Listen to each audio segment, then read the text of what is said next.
mga mag-aaral. Sa video ito, tatalakayin natin ang kahulugan at konsepto ng economics.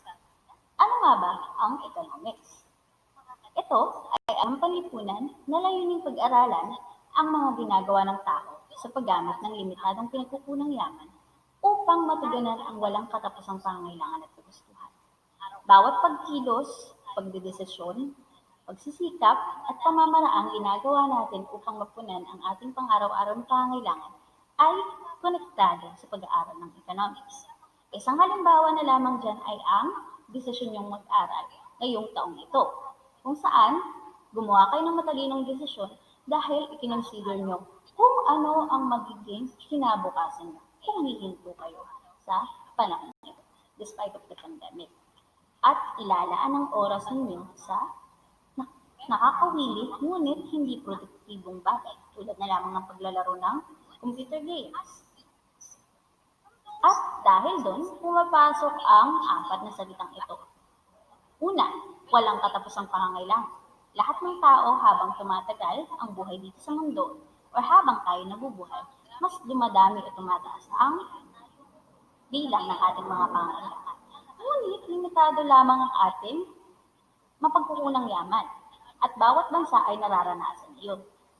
Pero dahil sa ating matalinong pagpili o pagdedesisyon, maaaring malesen ang problema o suliranin ito na kinakaharap ng ating bansa. Bawat pangangailangan sa pang-araw-araw ay ikakategorya natin sa dalawa. Una, economic goods. Ikalawa ay free goods. Economic goods. Economic goods ay mga bagay na kinukonsumo natin sa pang-araw-araw na may presyo o halaga. Tulad ng bahay, hindi ka pwedeng magmay-ari ng bahay kung hindi ka muna bumili ng sarili ng bahay. O kung hindi naman, mauupahan ka. Damit at pagkain. At iba pang bagay na may halaga bago natin makonsumo. Ang ikalawang kategorya ay free goods. Ang mga bagay na napapaloob dito ay mahalaga din dahil kailangan natin sa pang-araw-araw. Lalo na ngayong may pandemya. Pero libre at lahat tayo ay natatamasa o na gagamit ito. Una dyan ay ang sikat ng araw. Mahalaga ang sikat ng araw dahil nakakapagpalakas ng resistensya natin, lalo na ngayong panahon ito. And at the same time, hangin. Hindi tayo mabubuhay kung walang hangin na hinihinga natin sa araw. Paano nga ba nagsimula ang pag-aaral ng economics? At saan nga ba ito nagmula? Ang economics ay nagmula sa salitang oikonomiya na galing sa Grieg na nangungulagang pamamahala ng sambahayan o household management. Pero noon, ang pag-aaral na ito ay nakapokus sa political economy, kung saan nakatutok sila sa mga gawain ng tao na pangkabuhayan at pamumuhay sa pang-araw-araw na buhay. Ilan sa mga pilosopong nag-contribute o may kontribusyon sa pag-aaral ng economics. Kaya naman kinilala natin itong economics ngayon ay si Adam Smith. Naaalala niyo pa ba siya? Si Adam Smith ay ang ama ng makabagong economics. Siya ang nagpakilala sa atin ng doktrinang laissez-faire o let alone policy. Kung saan sabi niya, ang Estado daw ay hindi dapat o ang pamahalaan ay hindi dapat mangialam sa mga pribadong sektor ng ekonomiya. Bagkus, dapat nitong paglaanan ng pansin o tuunan ng pansin ang pagpapanatiling payapa ng bansa. At the same time, sinakilala niya rin ang division of labor o paghahati-hati ng mga gawaing pangproduksyon base sa kapasidad at kakayahan ng mga manggagawa. And siya din ang may akda ng an inquiry into the nature and causes of wealth of nations. Maliban sa kanya, meron pang apat kung tayong kikilalanin. Ikalawa dyan ay si Thomas Robert Malthus. Naaalala niyo ba ang Malthusian theory na base sa kanyang last name? Kung saan sabi niya, mas mabilis daw ang paglaki ng populasyon kaysa sa supply ng pagkain na nagdudulot ng labis na kagutuman sa bansa. Totoo naman, dahil kung mabilis ang paglaki ng populasyon, mas marami ang individual na mangangailangan ng supply ng pagkain. At kung hindi natin magagawang solusyonan ito, maaaring maraming tao o mas dumami ang taong manatuto. Ikatlo sa mga taong ito o sa mga ekonomistang ito ay si David Ricardo. Si David Ricardo ay may dalawang konsepto o ideyang ipinakilala sa economics. Una na dyan ang law of diminishing marginal returns, kung saan sabi niya ang patuloy daw na paggamit ng tao ng mga likas na yaman ang rason sa pagliit ng nakukuha mula rito. Tulad ng puno. Pinuputol natin ng puno upang makapag-produce ng mga papel, libro, at kung ano-ano pa. Pero hindi natin ito napapalitan. Dahil doon, mas nagkakaroon tayo ng problema sa hinaharap. Dahil wala nang magagamit ang mga susunod pang henerasyon kung hindi natin gagawan ng solusyon na mapalitan ang mga kinukonsum natin produkto tulad nito. Another one na ideyang pinakilala niya ay law of comparative advantage. Kung saan, sabi niya, mas may advantage daw o mas nakaaangat o nakalalamang ang mga bansang kayang makapag-produce o makagawa ng produkto sa mas mababang halaga o production cost than other countries na hindi dumidiskarte ng mababang paggawa ng mga produkto, mababang halaga sa paggawa ng produkto. So, yan ang dalawang ideyang ipinakilala ni David Ricardo. Ang ikaapat ay si John Maynard Keynes. Si John Maynard Keynes ay ang father of modern theory of employment, kung saan sinasabi niyang ang pamahalaan ang may malaking responsibilidad para panatilihing matatag at balanse ang ekonomiya base sa paggastos. Dahil ang pamahalaan ang naglalaan ng budget sa lahat ng sektor ng isang bansa. Kung hindi niya ito magagawa ng maayos, ay maaaring bumagsak o magkaroon ng imbalance sa ekonomiya ng isang bansa. So, sa kasalukuyan, kung familiar kayo sa nangyayari sa PhilHealth, isa yan sa mga ideyang may aaklay natin. And siya din ang may akda ng General Theory of Employment, Interest, and Money. Ang huli, pero mahalagang tao pa sa economics ay si Karl Marx. Si Karl Marx ang ama ng komunismo, kung saan siya ang may akda ng Das Kapital na naglalaman ng lahat ng aral na gusto niyang ipakilala tungkol sa komunismo. At the same time, meron pa siyang isang aklat na ginawa, may kasama siya, ito ay si Friedrich Engels, ang Communist Manifesto. Si Karl Marx din ay naniniwala sa pagkakapantay-pantay ng tao sa lipunan, kung saan sinasabi niyang ang Estado ang dapat na magbayari ng lahat ng salik ng produksyon upang ang distribution at produksyon ay may isagawa ng maayos, para ang yaman ng bansa ay maayos na maipamahagi sa lahat ng tao ng bansa o mamamayan. Siya din ang nagsulong ng Proletariat Revolution. Proletariat ay manggagawa. Ang mga manggagawa noon ay nagkaroon ng revolusyon para mapatalisik ang mga kapitalista sa lipunan. So, si Karl Marx ang naging pasimuno ng pangyayari iyon. May apat na kaisipan tayong malilinang sa pag-aaral ng economics: pampolitika, pangmoralidad, pangkabuhayan, at siyentipikong pamamaraan. Pampolitika ay dahil una-una, tuwing nagkakaroon ng eleksyon, kailangan nating gumawa ng matalinong desisyon o pagpili kung sino ang ating ihahalal na leader, dahil makakaapekto ito sa magiging klase ng pamumuhay na meron tayo later on. Kung karapat-dapat ba yung leader na ating inihalal o hindi. Another one is sa batas. Dahil pumipili tayo ng leader, sila ang may pangunahing kapangyarihan para gumawa ng batas. Kaya naman, kung hindi natin magagawang pumili ng maayos o magdesisyon ng maayos kung sino ang leader na ihahalal, maaaring magkaroon tayo ng problema sa mga batas na ipapasa at kakailangan natin sundin sa ating bansa. Ikatlo, pangmoralidad. Ito ay nagpapakita ng death penalty. Yan ang isa sa mga batas na gustong isulong ng leader na ating inihalal nitong nakaraang eleksyon, kung saan hindi siya makamasa o makatao.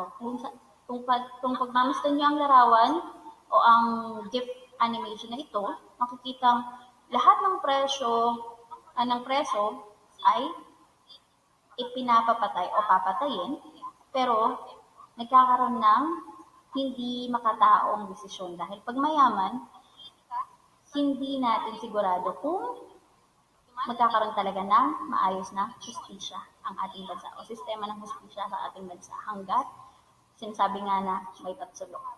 Okay? Hanggat may mayaman, mahirap, nagkakaroon lahat ng pribilehiyo ng mga nasa itaas. So, maapektuhan yan ang pangmoralidad na kaisipan ng ating bansa kung ang economics ay nai-apply natin ng maayos pang araw-araw natin buhay. And pangkabuhayan, ayan, matalinong paggamit ng likas na yaman. Kung hindi natin gagamitin ng maayos ang likas na yaman, base sa matalinong pagdedesisyon at pagpili, maaaring mag-suffer tayo later on dahil sa pagkasira ng likas na yaman at pagkawala ng mga mapagkukunang likas na yaman natin sa hinaharap. And scientificong pamamaraan po ang nakakatulong upang ang mga suliranin na ito ay mabawasan. Halimbawa na lamang, kung may gusto tayong i-resolba tungkol sa overpopulation. So, through scientific process na napag-aralan natin noon pa man, ay nakakagawa tayo ng hypothesis. Ano nga ba yung mga aksyong dapat natin gawin upang maisaayos o may tama ang desisyong ating nagawa noon. Okay? So, yung 4 na kaisipang yan ang nalilinang sa pag-aaral ng economics. And sa pag-aaral ng economics, gumagawa tayo ng pagdedesisyon o pagpili. Now, we have individual choice. Ang individual choice ay, from the word itself, tayo ang gumagawa para sa sarili nating pangangailangan sa pang-araw-araw.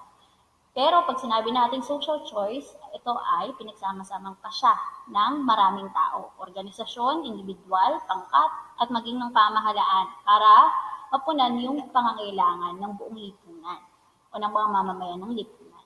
Pero ang pinakamahalaga dyan ay ang economic choice o decision. Dahil ito ay desisyon ukol sa iba't ibang gamit na ng limitadong pinagkukunang yaman.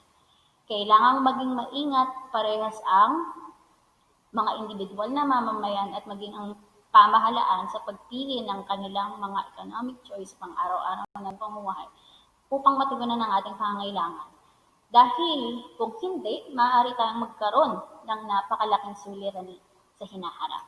Which is, pumapasok itong idea pumapasok itong idea ng opportunity cost. Kung saan ang opportunity cost po ay tumutukoy sa isinasakripisyong halaga ng isang bagay upang bigyang diin ang higit na mas makabuluhang paggagamitan nito. Halimbawa na lang, oras. Dito, sa larawan na to, makikita natin na inilalaan niya ang kanyang oras sa computer gaming other than paglaan nito ng oras sa pag-aaral. So kung ako yan o kung kayo yan, alin desisyon ba ang gusto niyong gawin o ang inyong pipiliin? Ilaan ang inyong oras sa computer gaming o ilaan ang inyong oras sa pag-aaral para sa inyong hinaharap? Ang magiging opportunity cost dyan ay kung ano yung sasantabi niyo muna upang magkaroon ng kabuluhan ang inyong oras na ginagamit. So, kung ako yan, ang paglalaro ng computer game ang magiging opportunity cost ko. Konektado rin sa salitang opportunity cost ang trade-off. Ang trade-off ay nangangahulugang pagpapaliban ng pagbili ng isang bagay upang makamit ang iba pang bagay. Halimbawa na lang, ngayong ECQ, ngayong pandemya, ang mga tao ay walang kakayahang lumabas madalas dahil limitado lamang ang kanilang mapupuntahan and at the same time, hindi na safe sa labas. So, yung mga nakasanayan natin gawin na bumili ng mga bagay-bagay na tumutukoy na sa ating luho o kagustuhan, ay hindi na natin masyadong naisasagawa. Mas pinipili na lamang nating paglaanan ng ating pera at ng ating oras ang pagpili ng mga necessities o pangangailangan lang. So, sa ganyang mga pamamaraan ay nakakagawa tayo ng desisyon o pagpili sa matalinong paraan. And kung hindi natin magagawa ang matalinong desisyon o pagpili na yon at maging ng pamahalaan, maaari tayong magkaroon ng problema sa kakapusan o scarcity. Ang scarcity ay kondisyon kung saan ang mga pinagkukunang yaman ay limitado upang matugunan ang walang katapusang pangangailangan at kagustuhan ng tao. Yan. Lahat ng bansa nakaranas ng scarcity. Halimbawa na lamang ang Japan ay maaaring mayaman sa teknolohiya, ngunit sila ay limitado pagdating sa supply ng langis o maging ng mga bigas. Kasi hindi kaya ng kanilang bansa na makapag-produce ng mga produktong ito. So, sa ating bansa, meron din tayong kakapusan. Kung tayo ay kaya nating makapag-produce ng mga bigas o kung ano pa mga produkto na kailangan natin sa pang-araw-araw, may limitasyon naman tayo pagdating sa teknolohiya. So, ang kakapusan ay araw-araw o palagiang nag-exist sa bawat bansa o madalas o nananatili sa bawat bansa. And somehow, masusolusyonan natin ito ng paunti-unti kung gagawin natin ang matalinong pagpili at pagdedesisyon. Dahil nga, meron lamang tayong limitadong pinagkukunang yaman at walang katapusang pangangailangan, so kailangan natin maging matalino sa bawat desisyong ating ginagawa. Hindi lamang tayo maging ang pamahalaang ating kinabibilangan. May isa pang term na konektado sa salitang kakapusan, which is kakulangan. Ang kakulangan ay tumutukoy sa shortage and kakapusan ay scarcity. Kung makikita niyo ang dalawang larawang ito, ang kakulangan ay pansamantala lamang. Sabi ko kanina, laging umiiral sa ekonomiya ang kakapusan. Ngunit ang kakulangan ay pansamantala lamang. And bakit nga ba nagkakaroon ng kakulangan? Dahil pansamantala lang naman iyan. Nagkakaroon ng kakulangan dahil maaaring gawa lamang ito ng tao o artipisyal lamang. Anong rason kung bakit nagaganap yan? Pangsariling interes? Tulad na lamang ng hoarding. Nitong kasi simula pa lamang ng pandemya, kinailangan natin na mag-panic buying. Karamihan sa atin na nag-panic buying upang mabili ng mga pangangailangan sa pang-araw-araw habang ECQ. Ngunit, ginawa nila ang pag-hoard din ng mga produkto o pagkuha, pagtatago ng mga produkto para magkaroon sila ng stock sa kanilang mga bahay. Ngunit, hindi lamang po mga simpleng mamamayan ang gumagawa niyan. Maging ang kartel, kinikilala natin. Ano nga ba ang kartel? Ang kartel ay mga grupo, pangkat, malalaking negosyante na may control sa presyo, sa pagpuproduce at distribusyon ng mga produkto. One example na naganap dyan sa hoarding ng mga kartel ay ang pag-hoard ng mga surgical mask. Kung saan, nagkaroon tayo ng kakulangan sa surgical mask nung nagsimula pa lang ang pandemya. At nung nagkaroon naman ng supply ay tumaas o nagkaroon ito ng napakataas na halaga. So, dahil alam nila o alam ng mga kartel na kailangan ito ng mga tao, mas mabilis itong bibilhin ng mga tao nang wala man ng pag-aalinlangan kahit pa triple o 5 beses nang itinaas ang presyo nito. So, doon po nagkakaroon ng pagkakaiba ang kakulangan at kakapusan. At ngayon, natalakay na natin ang iba't ibang mahalagang paksa sa economics, kahulugan ng economics, paano ito nagsimula, sino-sino ang mga pilosopong nagpakilala at nagpayabong mag-aaral ukol dito, ano-ano ang kahalagan ng economics at koneksyon nito sa araw-araw nating pamumuhay, kung saan na nga nalaman natin mga suliraning ating ginaharap sa pang-araw-araw. Ngayon, may iiwan lamang akong tanong sa inyo upang masimulan natin ang susunod na paksa sa muli nating pagkikita. Paano nga ba natin masosolusyonan ang mga suliraning pang-ekonomiyang ito? At ano-ano nga ba ang epekto ng 5 katanungang pang-ekonomiya para masolusyonan ang mga suliraning pang-ekonomiya ito? Dahil kung magagawa natin ang solusyon ng suliraning pang-ekonomiya ng scarcity at shortage, maaaring maging mas madali ang klase ng pamumuhay na meron tayo. Ayun lamang, na marami kayong natutunan sa araw na ito o sa video nito. Hanggang sa muli. Paalam!